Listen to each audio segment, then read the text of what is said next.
buenas tardes. Hoy hablaremos de la importancia que le asiste al derecho en la práctica de la medicina. El derecho, como una de las ciencias sociales y humanas, se inmiscuye en el ejercicio de la medicina, toda vez que de la relación médico-paciente se derivan un conjunto de obligaciones que son recíprocas entre las partes. Dichos compromisos no solo deben ser observados desde la prisma de la ética disciplinaria, sino que eminentemente deben verse desde las distintas jurisdicciones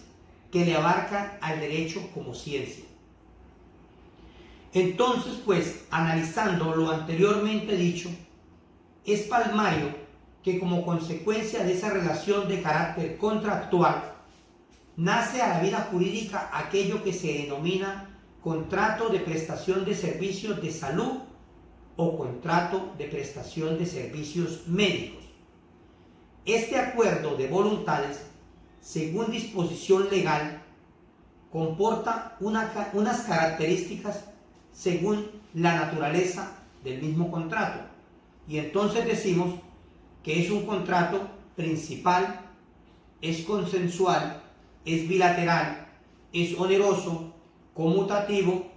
aleatorio. Estas características, de las cuales hicimos mención anteriormente, las establece el Código Civil colombiano en su libro cuarto del título primero y que nos habla de las obligaciones y los contratos en general. Así las cosas, vemos cómo el derecho no es ajeno a esa relación médico-paciente y entra pues a imponerse y a velar porque la misma transcurra de manera armónica desde su inicio o desde su génesis, así como lo debe ser durante toda la permanencia, y esto lo hace con una finalidad: que las partes intervinientes cumplan cada una con los cometidos y los postulados a los cuales se obligaron o se obligan de manera bilateral. Una vez dejando ya claro que estamos de frente a una relación contractual o a un contrato, entonces entraremos a dilucidar sobre las distintas jurisdicciones o sobre las jurisdicciones a las que hacíamos mención al inicio. Y entonces decíamos que como en primer medida nos vamos a ocupar de esa jurisdicción ética disciplinaria, la cual sin lugar a dudas es la encargada de velar por el correcto quehacer de los facultativos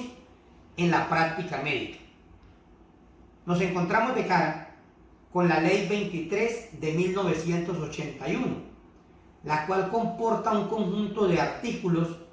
que indican de manera clara y expresa lo que le está facultado al médico, lo que le está permitido y lo que le está prohibido hacer al médico durante el ejercicio de la medicina. Ahí también encontramos unas normas que hablan cuál es el correcto proceder que debe tener el médico, esas obligaciones que adquiere el profesional de la medicina con las instituciones donde presta sus servicios,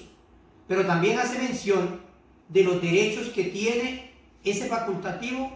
y el reconocimiento patrimonial al que tiene derecho por su loable labor. De igual manera, la citada ley, a partir del artículo 74, encontramos ahí la forma en que el médico responde disciplinariamente cuando le falta lo presupuestado en cualquiera de los artículos de la citada norma. Es de anotar en este momento que el médico o el profesional de la salud por ningún motivo es excluido de la profesión de manera definitiva, pues al día de hoy no existe una norma legal que así lo establezca. Caso distinto el que le asiste a los abogados, los cuales sí sufren de la exclusión definitiva de la profesión cuando se haya plenamente probado una conducta que contravenga o que ponga en riesgo a todas luces la correcta administración de justicia. Ahora pues, si el asunto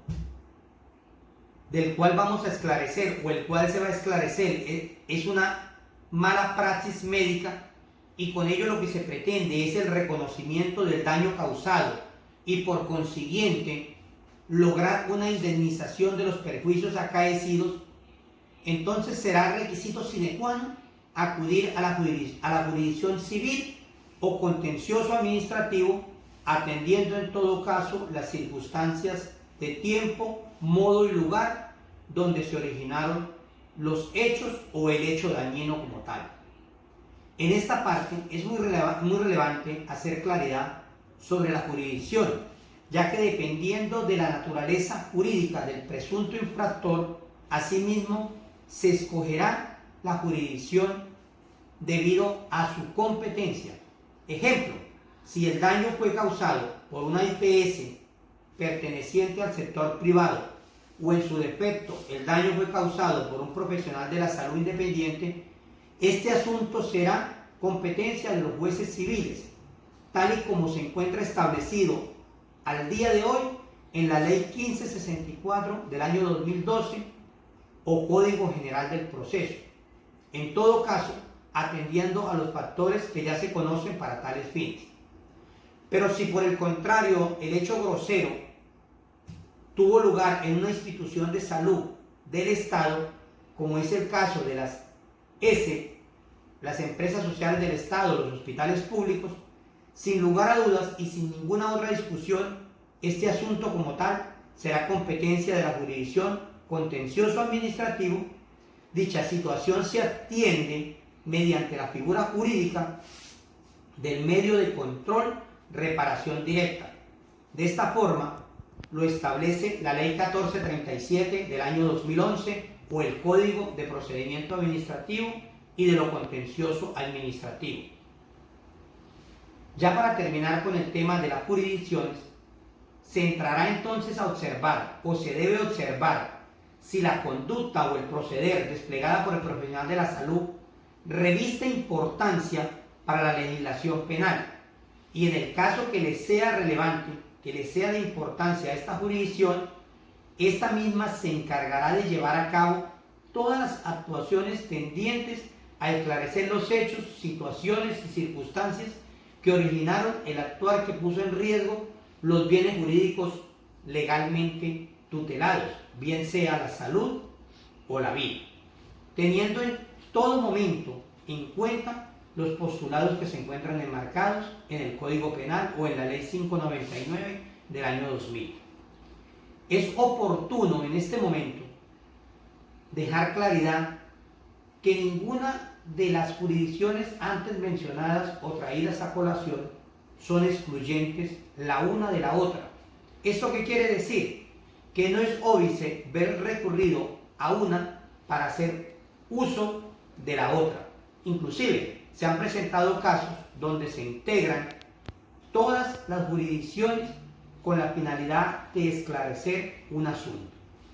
Esto ya realmente queda al arbitrio o a la facultad de quien impulsa la acción. Una vez hecha esta disertación a grandes rasgos de la importancia que tiene el derecho en el ejercicio de la medicina, es acertado incentivar en este momento a todos los profesionales de la salud a que conozcan mucho más acerca de estos fenómenos jurídicos, ya que como reza un principio de derecho, la ignorancia de la ley no nos exime del cumplimiento de la misma. Entonces, pues, atendiendo a este postulado, rige la necesaria presunción que una vez promulgada una norma, debería ser conocida por todos. Sobre esta premisa, es imposible alegar a las personas que no cumplieron con la ley por desconocimiento de la misma, y máxime cuando por razón del cargo que desempeñan deben conocerla, so pena de incurrir en una negligencia, en una imprudencia o en una impericia. Muchas gracias.